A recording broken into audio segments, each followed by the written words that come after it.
So this month we're going to talk a little bit about culture and motivation. A good example of this is the NBA for the past few years has been wrestling with what they call load management with its players. Essentially, the players have wanted to take games off because if they didn't, the argument was as a player, if you can rest, it would decrease the likelihood of injury in the future. The NBA wasn't a big fan of this because if you're a star player and you're visiting a city, maybe it's the only time that year, and a family goes to a game to see a star player and the player's not playing, it's not good for the league, it's not good for the brand. So this has been a wrestling match for the past few years, and the NBA prior to this season now is working to reestablish rules that ensure that their players can do everything they can to play in all 82 games.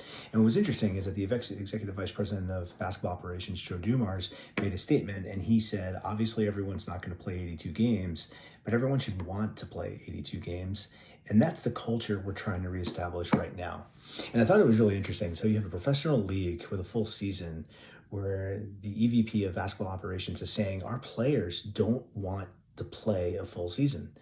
And if the NBA is struggling with that, then you have to think most businesses struggle with that. How many people on your team want to work every day, every week, every month, every year, and work hard and do it for the right reasons? Do they even know the reasons? And when we talk about how to stay motivated, so much of it boils down to culture. As Joe Dumars says, if the NBA allowed its culture to not let its players play an 82-game season, what are we saying about our cultures of our workplace? And I think we have to, while cultures and workplaces really, people are very cognizant of, the workplace, the type of workplace that they're developing and where people work, it's not supposed to be cushy or cozy. That's the culture that says you don't have to work hard all the time, right? If we want people to stay motivated, we've got to create a culture that's really based on accountability, curiosity, problem solving, critical thinking. I mean, things that really can energize your teams to always kind of stay motivated to solve that next problem. Because if we're not creating a culture to do that, your business could turn out very much like the NBA, where maybe people, could just take a few days off, even though they're kind of showing up, they're not really playing very hard.